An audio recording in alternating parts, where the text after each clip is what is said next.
Yemen से Houthi Israel और America दोनों के खिलाफ अकेला मोर्चा खोल रखा है, लेकिन अब हूती को दरकार है हिजबुल्लाह की। और ऐसे में अब्दुल हूती, जो कि हूती का मुखिया है, उसने हिजबुल्लाह को यह ऑफर दिया है कि वो अपने लड़ाके लेबनान में भेजने के लिए तैयार है ताकि इजराइल को सबक सिखाया जा सके। नमस्कार, मैं हूं मधुरेंद्र कुमार और आप देख रहे हैं मेरे साथ रणभेरी। और मिडिल ईस्ट में देखिए तो जंग की कई रणभेरी आपको एक साथ सुनाई देती है।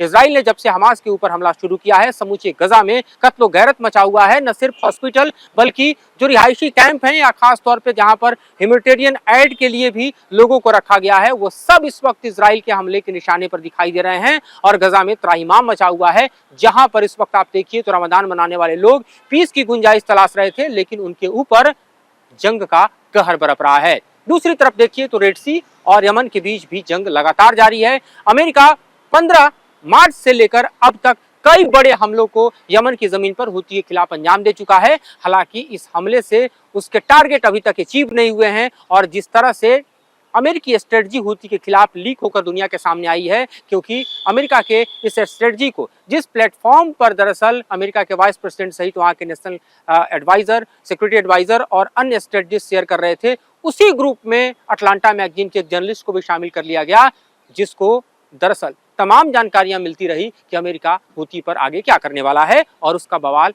अलग मचा हुआ है। दूसरी तरफ आप ये देखिए कि हिजबुल्लाह और इजराइल के बीच का भी दरअसल सीज फायर टूट के कगार पर है, क्योंकि मेटुला के ऊपर जैसे रॉकेट गिरे उसकी जिम्मेदारी इजराइल ने हिजबुल्लाह के ऊपर थोपी और फिर लेबनान में घुसकर जिस तरह से कहर बरपाया, उसके बाद आप देखिए तो हिजबुल्लाह भी लंबे समय तक चुप नहीं रह सकता। और ऐसे में हूती ने जो हिजबुल्लाह को ऑफर दिया है, वो दरअसल हिजबुल्लाह के लिए नई ताकत का पर्याय बन सकता है अगर हूती के लड़ाके लेबनान की जमीन पर जाते हैं और वो इजराइल के खिलाफ मोर्चा संभालते हैं। क्योंकि इस वक्त की स्थिति में अगर आप देखिए तो इजराइल अपने टारगेट को अचीव करने के लिए गजा में लगातार बम बरसा रहा है, वहां इतनी क्लींजिंग कर रहा है। कोशिश पूरी है कि फिलिस्तीन के हाथों से पूरी तरह से गजा को मुक्त कर दिया जाए, वहां पर ट्रंप के रिवेरिया प्लान को इंप्लीमेंट किया जाए, यहां पर मिलिट्री कंट्रोल कर लिया जाए। दूसरी तरफ आप देखिए तो रेड सी से हूती इस वक्त जो है जिस तरह से अपने वेपनाइज करके रखा हुआ है, उसके कारण अमेरिकी और इजरायली जहाज यहाँ से गुजरना मुनासिब नहीं समझते। ऐसे में जो अमेरिका का वहां पर SS ट्रूमैन एयरक्राफ्ट करियर है, वो भी हूती के हमलों के टारगेट में है, चाहे क्रूज हमले हो या फिर इसके अलावा आप ड्रोन हमले देख लीजिए। और ऐसे में अमेरिका के लिए अब दूसरा एयरक्राफ्ट करियर वहां पर मंगाना पड़ रहा है, जिससे वहां पर पुरजोर तरीके से मोर्चा संभाला जा सके। ईरान को लगातार ट्रंप जिस तरह से धमका रहे हैं कि हूती जो भी कर रहा है उसका खामियाजा ईरान को भुगतना पड़ेगा, तो ईरान भी चुप नहीं बैठा है। उसके भी सुप्रीम लीडर अयतुल्लाह खमनई ने अमेरिका को धमका दिया है कि आपको भी गंभीर परिणाम भुगतने होंगे। ईरान ने भी तैयारी शुरू कर दी है, अपने आसपास के 3 द्वीपों पर उसने जिस तरह से अपने मिसाइल तैनात किए हैं, उससे साफ नजर आ रहा है कि ईरान भी अमेरिका से 2-2 हाथ करने के लिए तैयार नजर आ रहा है। लेकिन अगर आप समूचे घटनाक्रम के बीच देखिए तो इस वक्त ट्रंप और नेतन्याहू की जो केमिस्ट्री वो कहती है कि ये सबसे मुफीद समय है जब अमेरिका भी ईरान के खिलाफ अपने टारगेट को अचीव कर सके और इजराइल गजा में हमास के खिलाफ अपने टारगेट को अचीव कर सके। इस बाबत दोनों के जो युद्धाभ्यास हुए हैं वो भी दुनिया के सामने हैं, जिसमें B2B बॉम्बर F-15 और F-35 का प्रयोग किया गया है। और ऐसी स्थिति में आप देखिए तो दरअसल सीरिया में असद की सरकार का गिरना भी अमेरिका और इजराइल के लिए बेहद कह सकते हैं कि पॉजिटिव इन्वायरमेंट बनाता है। वो इसलिए क्योंकि ये समूचा रूट इस वक्त ईरान इस्तेमाल नहीं कर पा रहा। सीरिया की जमीन से ईरान इस वक्त जो है बेदखल हो चुका है और इसके कारण हिजबुल्लाह भी कमजोर पड़ा हुआ है। हमास की जो ताकत है उसको पिछले 14 से 15 महीनों की लड़ाई के बीच इजराइल ऑलरेडी छीन कर चुका है।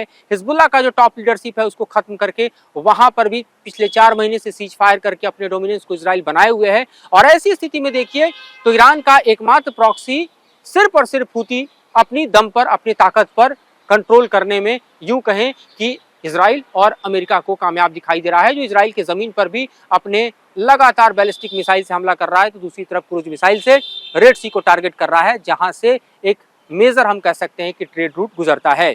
और ऐसी परिस्थितियों में आप देखिए तो समूचा ये जो मिडिल ईस्ट है इस वक्त वॉर जोन में दिखाई दे रहा है, खतरे की स्थिति में दिखाई दे रहा है।